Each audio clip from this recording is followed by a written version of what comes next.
It is time for this week's Ask a Vet Your Well Pet, where we team up with the Pet Alliance of Greater Orlando to answer some of your common questions.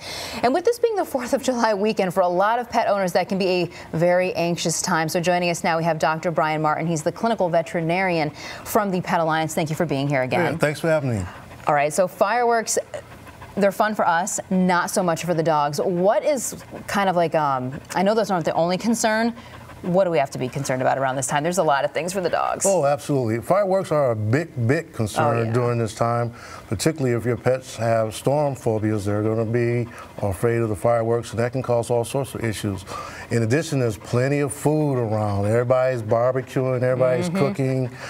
These fatty meals given to your pets can cause very serious gastrointestinal issues, pancreatitis, and other problems. In addition, you got your family and friends over. They may overfeed your pet and stress the pet out. So those are things that we all need to take in consideration during the holidays. Didn't even think about half of that. Let's start off with a little bit again with the fear of fireworks. It's a really serious thing for a lot of dogs. Are there any medications you could possibly give your dog? Absolutely. There are all sorts of tranquilizers, sedatives, that possibly anti-anxiety medication that could be given to the pet.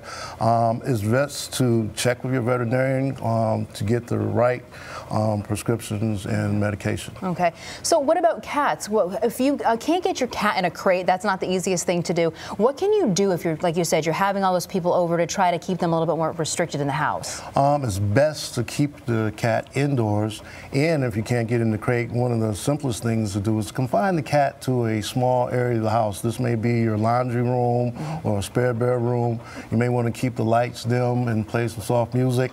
That usually will help tremendously in calming the cat down. Can cats take the same anti-anxiety medications or similar things? In some cases, yes, but cats, they metabolize medications differently than dogs, so it's very important to make sure that you check with your veterinarian to get the proper medication for cats. Now, what about for dogs or cats? What about the over-the-counter things you find in your local pet store? Should we stay away from those, contact you first? There's actually quite a few over-the-counter, natural and homeopathic products. A lot of these are based on flower essences like chamomile and valerian, ginger, and they work very well, but it's always best to check with your veterinarian so you can get the proper dosage and recommendations. Yeah, okay, very good. We want to thank you, both you, Dr. Martin, and as well as Precious here, who of course is up for adoption, for joining us. And if you want all that information, there's a lot of good info that we learned today about the 4th of July and your pet. We'll connect you to the Pet Alliance of Greater Orlando through our website, clickorlando.com, powered by News 6.